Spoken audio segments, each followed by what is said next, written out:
Hello and a very warm welcome.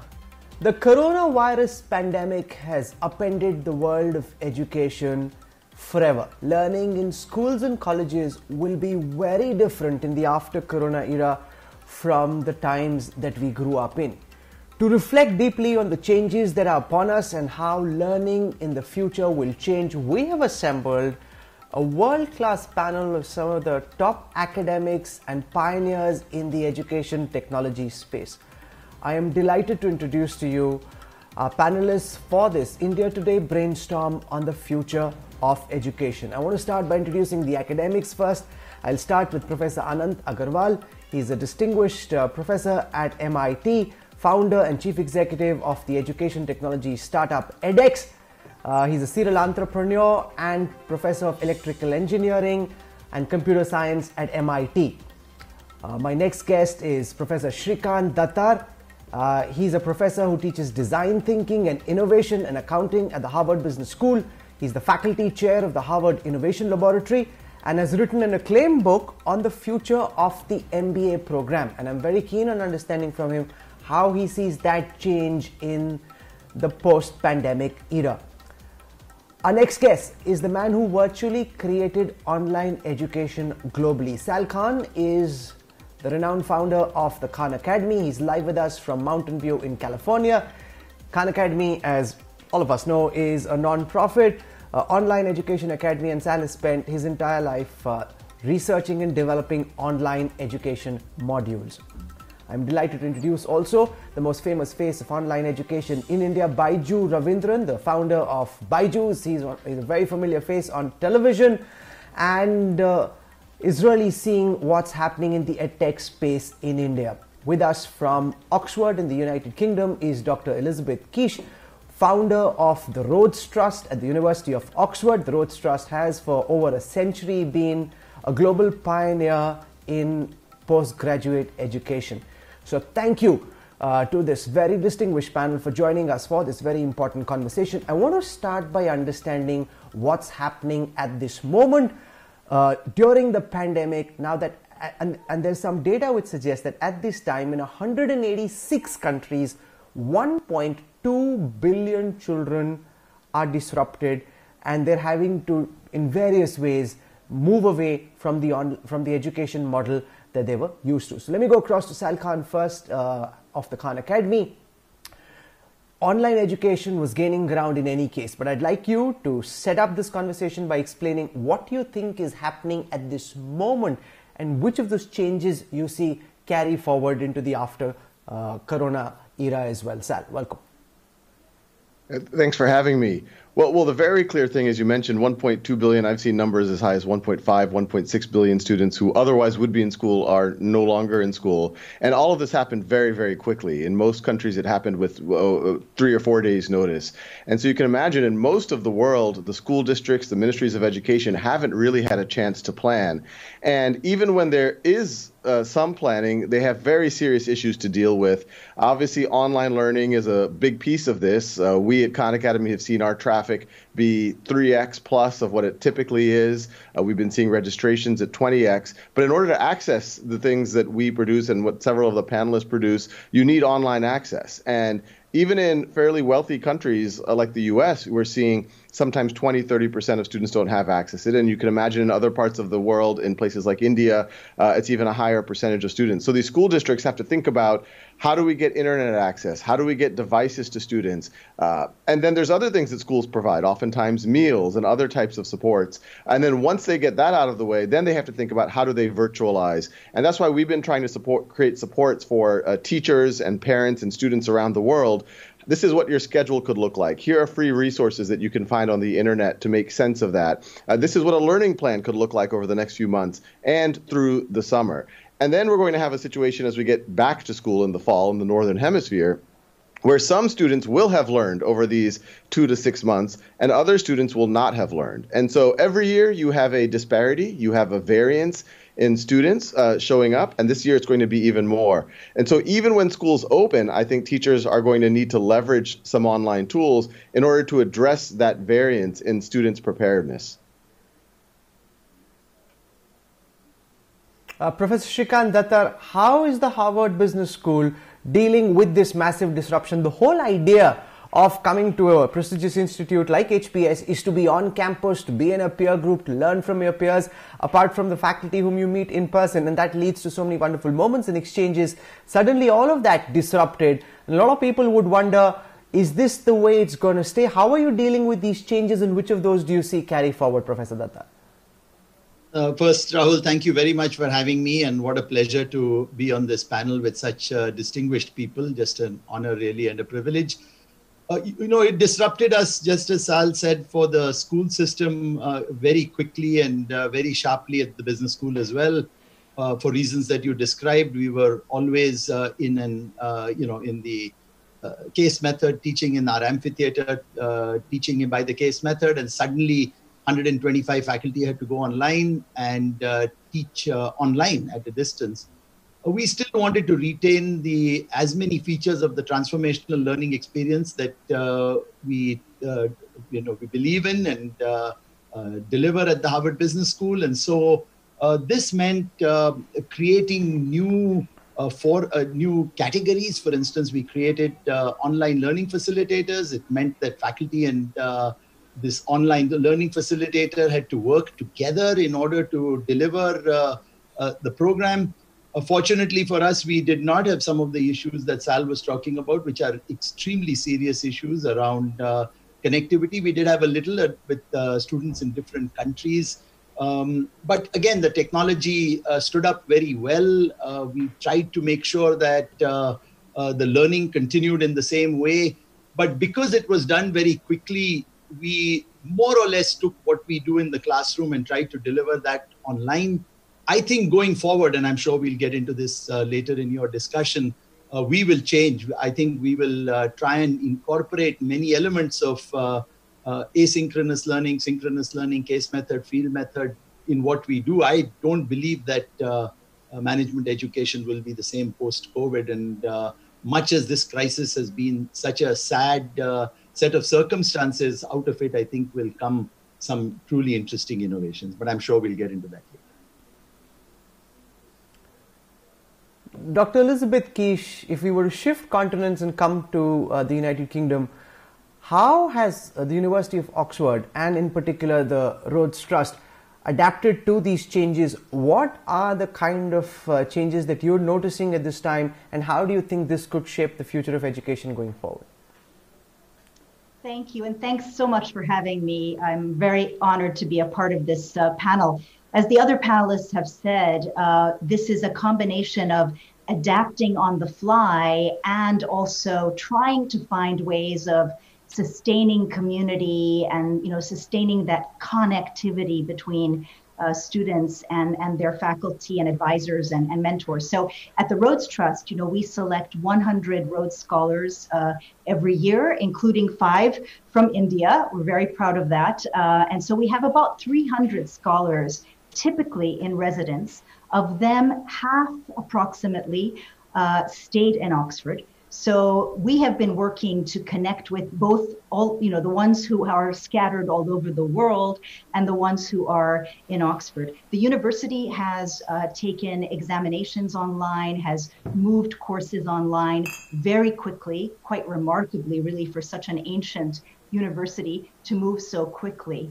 But now we're also seeing, this creative effort to figure out ways in which, for instance, in our case, we're trying to move the character service leadership program that we offer our scholars, which is really at the heart of the Rhodes Scholar experience, is that they're coming together from all over the world. They're studying every single subject that's offered by the university, but they also come together to talk about values and how they're going to lead in the world. So we're having to take those retreats, which are typically very much residential, and move them online. And I think it will lead us to see the value more of that kind of virtual community building. I don't think it can ever replace in-person community, but it can be an incredible addition to it and a way of scaling and expanding it. And we're finding ways also to bring our alumni together through programming and virtual events in a way that we've never done before.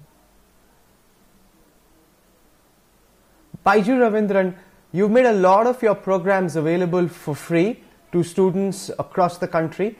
What are the kind of trends that you've noticed since the pandemic broke? How's it been at Baiju's for you?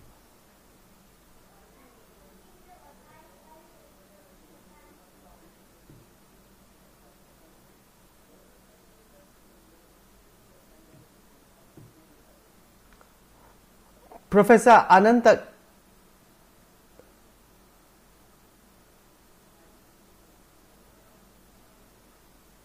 Professor Anant Agarwal, can you explain what are the kind of changes you've noticed? You've been teaching in a class and now you're having to move those classes online. You'd already been doing a lot of that, teaching students across 100+ countries who came for some of your most popular online courses. To what extent are you thinking that students and teachers both are being able to adapt to this sudden change? Some of them were already preparing for it, moving in this direction. Some suddenly have to deal with it. You know, before COVID-19 hit, only about 3% of students around the world were learning online. After COVID, suddenly we went to 100% of students in colleges or in schools learning online, learning remotely. The numbers are 1.3, 1.5 billion. But much closer to home, my own daughter, Anisha, is in the next room, and she is in her 3rd year at MIT doing computer science, and she's at home learning. So I'm seeing firsthand how students are dealing with online learning when they had not done much of it in their lives before. And so both the faculty members and the students, and frankly, all the people around the world are having a difficult time studying and working remotely at the same time. And people are trying to cope in various ways. We're trying to help them as well. On edX, we have launched a course almost at a war footing. In 2 weeks, we launched a course on how to learn online. So you can come to edX.org and there's a course. You can learn how to learn online in about 2 or 3 hours. We've also launched a course on how to teach online for faculty. There are many, many ways in which people can rapidly gear up, but it's not easy. There are different ways of how to do it. And frankly, people who are also working are having difficulty at home. You know, how do you cope with all this time? How do you cope with working online? And not surprisingly, on edX.org, one of our most popular courses during this time is a course on happiness from Berkeley. If you Google edX happiness, you will come to that course, and interest in that course has skyrocketed. And overall in edX, we've seen traffic go up by a factor of 10 during this time. We're also trying to help universities and colleges and many schools as well offer our programs and courses to their students because they don't have online content. We've launched edX Online Campus for free, where any university in the world, we have many in India as well, you can come to edX, and for free, you can have your students sign up for our courses, including certificates, completely for free during this COVID duration. You go to edX.org, you'll see a banner. You can come in and you can join up and freely have all your students be learning online from the online content we have on edX. Okay, Baiju Ravindran, can you explain how's it been at Baiju's? You've made a lot of your content available for free. What's the kind of uptake that you've seen after the pandemic broke and people were forcibly locked in? Thank you, Rahul, for having me in this panel. Almost on the day when the lockdown started, we went free with almost all our content, and it's still continuing, both the asynchronous content as well as the scheduled sessions which we run on a daily basis. And what we have seen is almost 3x increase in terms of number of users, those who are trying out this model. Now, as a model, online learning, like as a complementary tool to what's happening inside school, we all knew that it's very beneficial. But right now, a huge behavioral shift is happening across all the stakeholders, not just among students. Now, if you think of teachers are learning fast and adapting fast to how to use the digital learning tools. Even some of them, those who were very hesitant in trying out before. Students, they were always the fast adapt, because anything new, it's easy for them to kind of change, because changing the way students learn is always easy. But more importantly, parents are, they have started accepting the fact that their kids can also learn from screens, because one way or the other, a lot of parents are forced to do some kind of homeschooling, whether they like it or not. And they realize that kids are like sometimes even binge watching these the movie-like videos or the game-like interactions which we have, not just we have, which most of the online learning tools have. So, so what I was trying to tell is, if it's done well, though this change in a way is happening in a forced manner, there's always a risk of, when you do things like this, where we use online learning as a crisis management tool, we run the risk of doing things very like for short-term benefits. But I hope that on the other side of the crisis, an evolved blended model where we combine the best of online learning and offline learning, because there are a lot of things which can only be done offline, and there are a lot of things which can always be done much better in an efficient manner if it's online. So what I really hope is, because every crisis presents us an opportunity, and I think that all of us, all stakeholders, whether it's teachers, students, parents, the policymakers, use this as an opportunity to create something which is innovative, far more efficient than what it was before. Though it all presents, as Salkan was talking about, the challenge of digital divide. Digital divide is always a challenge, but there are students without access to a device, but the inequities and disparities in the physical world are far bigger a hurdle to solve, where the two extremes are like, there is a minority who've got access to good teachers and good schools, and there's a large percentage of students where, forget about access to a good teacher, where they don't even have access to a teacher. So these challenges can be solved at scale only when we use technology as an enabler, and solving it at the infrastructure level by building schools and by having enough good teachers inside them in large population markets like India or most of the emerging markets.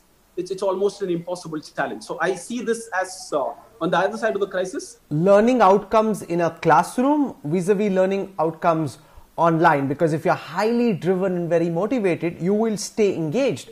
But if you're used to procrastination, then there's a chance that you're not plugged in quite as carefully, and you don't have a professor standing right next to you, your peers to your left and right to keep an eye on what you're doing. And how, therefore, Sal, can we look at ensuring that online learning outcomes are at par with those inside a class? How do we push towards that, Sal? Good thing is, we've been seeing for many years that online learning can actually drive accelerated outcomes for students. What we've seen is the reason why many students have difficulty, especially in subjects like math. It has nothing to do with their ability. It has nothing to do with the difficulty of the subject. It's because they get pushed ahead at a fixed pace. And you get an 80% on a test in decimals, so you didn't know 20% of the material. The class then moves on to the next subject. Then you get a 70% on exponents. Then the class moves on to logarithms, expecting you to understand that. And then all of a sudden you get to an algebra class or a trigonometry class and nothing makes sense. And it's because you had all of those gaps. And so online learning, a teacher, it's very difficult, no matter how heroic their efforts. If you have 30, 35 students in a classroom, how do you address the needs of each individual student? That's where an online tool can be really useful. And we've been seeing fairly consistent studies. There have been 59 studies done on Khan Academy, where even 45 minutes a week are accelerating students' outcomes by 20, 30%. The Nobel Prize in Economics that was out of MIT this past fall, their main finding, they did these randomized control studies, and they saw that especially poor children, the biggest intervention you could do is give them an opportunity to fill in their learning gaps. And once again, it's very hard for an individual teacher to do that with 30 students, but if that teacher is supported by online learning, we're seeing a lot of gains there. And so on the motivation, as was talked about by Baiju just a little while ago, the ideal is a blend where these tools are used in a classroom. Then the teacher has more information, more data. The parents have it too. And then they can focus on the students who might be struggling, who might be demotivated.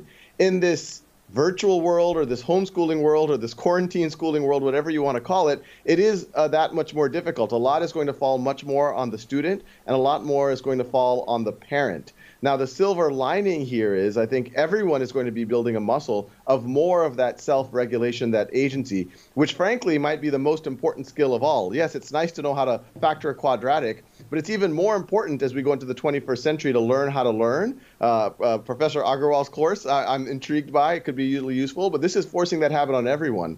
And one of the really interesting things, we've always had school closures. It's called summer vacation, and we've always had school closures during after school, and that actually has always been a source of inequity because middle-class families, upper middle-class families can afford tutors, they can afford summer programs, while the less affluent don't have those things.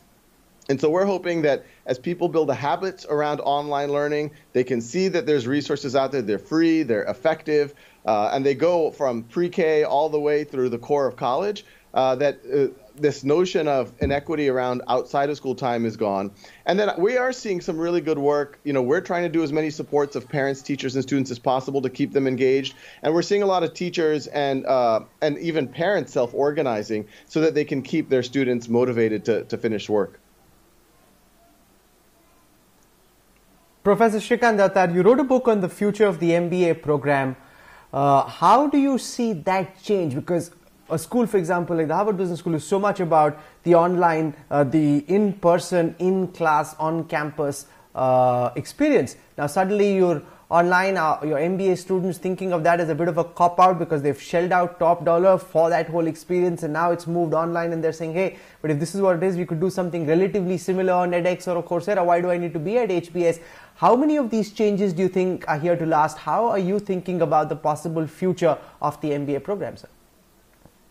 So let me respond three ways, Rahul. First, of course, business will change, and clearly, whether that is around what happens with respect to digitization. By the way, business models are working from home. Much of the data we see is productivity is actually up as a result of people working from home. Lots of things that we thought we couldn't do are now being able to be done at a distance virtually. So there'll be new business models, and clearly we'll have to take that into account as we begin to redesign the curriculum. I think at the basic level, what we wrote about in Rethinking the MBA, I think will stay. So just to quickly summarize, we argued that there were three important skills in a management education that needed to be developed. Knowing skills, facts, frameworks, and theories that make up the practice of management. Clearly, that has to continue, and we'll do more of it. I'll say a little bit about how in a minute. We argued about doing skills. So it's okay to know something, but what do you do with it? How do you actually build capabilities and techniques to practice the profession? And then we argued that being skills were very important. Values, attitudes, beliefs. How do you build purpose-driven organizations? As several of my fellow panelists have done here, amazing organizations that have been built, but it comes from passion. It comes from inspiring others to work with you. Management isn't an individual sport. So those were the three broad areas that we described. I don't think that will change. What will change, and of course there'll be more data analytics, and there'll be more AI and ML based programs and offerings. But what will change is how this is delivered. And I think it's very important not to do exactly what we would do in the classroom when you go online, for all the reasons that you were describing earlier, Rahul. So what we have tried to do, even in this experiment that we ran in this 2-week period that we went online, was use how do you keep students engaged? How do you, and of course, we've learned this from the online world that Anant and Baiju and Sal and others have, of course, done over a long period of time. You don't do it in the same way. We've used breakout rooms where discussions then happen in smaller groups and people are pulled back. We use polls where people are constantly engaged in responding to questions that we are posing. We're using the chat function so that when someone is speaking, you can understand what their thought bubbles are in their head, which I don't really know in the regular classroom. When you're making a comment, I don't know what Sal or Baiju or Elizabeth are thinking about it. But if they chatted to me about it, I can generate even more excitement and enthusiasm in the class. Yes, you do miss that contact. You do miss the human touch. You do miss the atmosphere, if you will. But there are a lot of things that I think we can do very well online. But then when it comes to the doing and being skills, and again, I can come back to this later, I think one can actually combine this blended form where you're learning in the classroom and outside the classroom in such powerful ways. Imagine a project being done across many geographies and someone's teaching marketing and you're trying to figure out how would that marketing program work across different countries. How can I take advantage of geographical dispersion and make that a real advantage in the classroom, which I cannot do when you're together? But when it comes to building leadership and building capabilities, again, you can do it online, but the human contact and human touch in terms of thinking about values and attitudes become so important that those I suspect we'll continue to do in person. So Okay. I see tremendous ways of doing this over time. Baiju Ravindran, let's focus for a moment about the reality of a lot of homes in countries like India. Small cramped spaces, lots of people, lots of distraction. Many don't even have access to proper laptops or iPads and weren't deeply into online education. Now suddenly this changes come and hit them. How are they adapting to the changes that are upon them, and what can be done to try and improve learning outcomes in some of the tier 2, tier 3 cities of India where people may not be fully used to the idea of online education before this?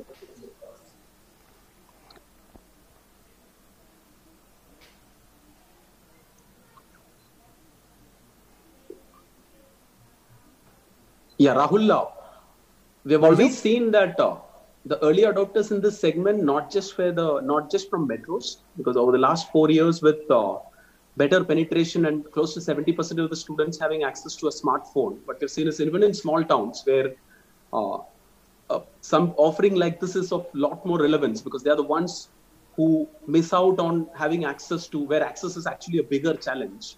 So we only have a challenge where with those students those who are not having access to a device. But if you look at students, especially the next generation, those who are the digital natives, there's not much disparity between those who are in metros or in small towns because we always talk about parents being the first teachers. But today, a lot of these early learning, the skills, kids actually get them from YouTube itself. And though it might not be regulated, but they have access to good quality content.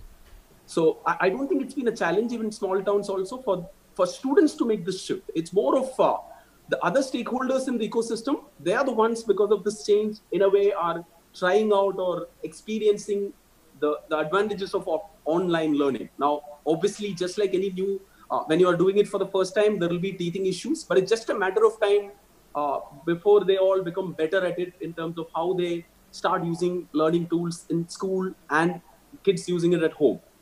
So we've always seen even like just when we looked at the data, more than 70% of our users, they actually come from outside the top 10 cities. So it's not like the other segments where early adopters are the tech savvy affluent class. For the middle class parents in small towns, this is because education is still the only way to make it big for all of them. So if you give them an opportunity to try out things, if they see value in it, it's easy to kind of hold on to their attention and where they continue spending, they used to spend 2 to 3 days per week on the platform before. Now, because obviously they're all at home, they're spending almost every day and like 100 minutes per day is the engagement which we have seen over the last few weeks. So it's encouraging to see how students across, what I'll do right now, even small towns, getting on board and staying over there. Obviously, it's as you mentioned in a previous question, it's a big challenge to if you don't get the format right, it's like everybody talks about lower attention spans for the next generation, but you'll be surprised to know that we have seen similar completion percentage among 6 to 9-year-olds as much as 14 to 17-year-olds. And I think it's because for them, spending time on a screen is almost a primary habit. So if you can also create learning in their world of using, because it's very easy to make content come to life on a screen than a blackboard.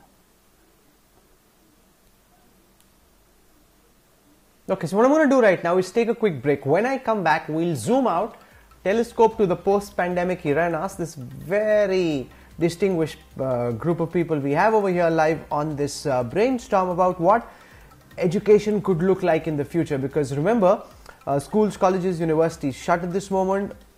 When they'll reopen, nobody knows at this moment. So how do you prepare for the next year? And even going forward, will there be a blended model? What form will that model take? And what are the kind of skills that may be hugely consequential for people to acquire to stay relevant in the post-pandemic era? So we'll build on that and a lot more when we come back with the second part of this Future of Education brainstorm. I hope you're enjoying this conversation because you can't have as diverse and sharp insights as you're seeing on this program.